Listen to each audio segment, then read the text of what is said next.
everyone, my name is Emma Wu and I am making this video to talk about my journey and experience with being Asian American and being adopted. A little intro about me. I am 22 years old. I am a college senior, psych major. My goal with being a psych major is to become a therapist, studio arts minor. My goal with being a studio arts minor is to just continue doing art in my life, whether that means doing art therapy or not, I don't know. So a little bit about my adoption story. I was adopted from Yunnan province in China.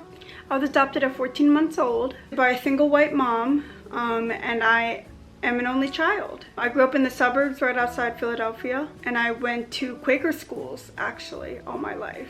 I went to 4 different schools from elementary to high school, and I've stayed at the same college that I started at. Growing up, I didn't see a lot of Asians in my schools. In the first 2 schools that I went to, so up until probably 3rd, 4th grade, I actually didn't see any Asian kids at my school. As a byproduct of that, I believe my mom sent me to Asian adoptee support groups and Mandarin school. I feel like that's like pretty relatable. I've talked to a lot of other Asian adoptees from China, like the girls adopted from China, adopted by the single white moms. They've all had a very similar experience of, yeah, I didn't see a lot of Asians in my school, went to a private school or, you know, maybe public school, and ended up going to Mandarin school as a way to be induced back into the culture. I actually didn't really love Mandarin school, but the only reason I didn't was because I actually struggled a great deal with English. I got diagnosed with like dyslexia and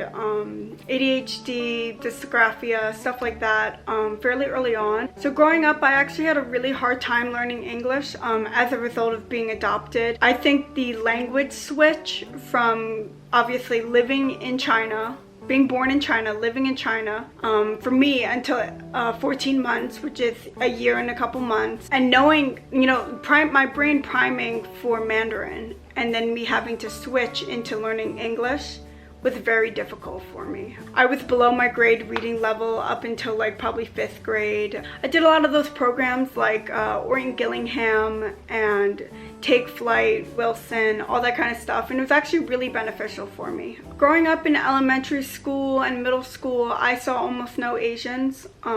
It was really difficult to find anybody who had a very similar experience to me because it's very niche, right? So I'm Chinese, right? I'm Asian, but I'm adopted into a white family, single parent, only child. Those are like my kind of defining factors of like my growing up experience, and I didn't find many like that. I found 2 girls in high school who were like that, who were similar to me in that way, but up until then didn't see anybody. It was a very lonely experience actually, and it still feels lonely but in a different way now. So like I mentioned, my mom also put me in Asian adoptee support groups. I'm really glad that she did this, but I feel as though I was not able to benefit as much as I could have had I gone now, compared to when I went when I was very young, like in elementary school. Back then, as many people know, like race and identity didn't really play a big role in my experience. It was just more kids to play with who happened to look like me. Now if I was in those support groups, I feel like I'd be able to talk about big concepts like I'm going to discuss here. My realization of what my identity is and what it means to me, and that being an ongoing process, right? It's not just like oh, I'm this, like, you know, one day I just discover, oh, I'm this and this is what it is. It's a very ongoing process. It's really more of a journey than it is like a realization and like a, you know, a final like destination, like, oh, I know what I am or who I am. Now that I'm in college, I have found that to be one of the bigger questions that I think about a great deal. I actually have like a good amount of Asian friends who, I have some who are Asian adoptees, and I have some who are, you know, have stayed with their biological families, right? And, you know, of mixed race, partially Asian, partially white. And they tell me about their experiences being Asian and Asian American. But their experiences are very different than mine, right? So feeling like I belong to a community is really difficult actually. It's not a rare experience anymore given all the Asian adoptees who are here now in America. But it for me growing up felt like a very isolating experience, or a very like experience that I was feeling very much by myself, like no one else was going through that. And that was actually okay for the most part until I had a hard time going to the Mandarin school. That really kind of rocked my boat a little bit, actually.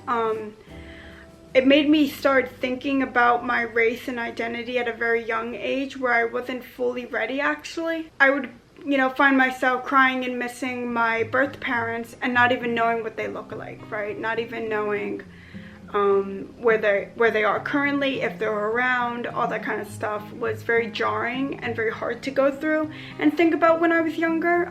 So for that reason, I had a hard time, but I feel as though I would have encountered that being older anyway. Like once I got older anyway, even though it was premature that I was thinking about those things because of the experiences I was having being in Mandarin school, I know I would have encountered thinking about those topics and those ideas about my life eventually.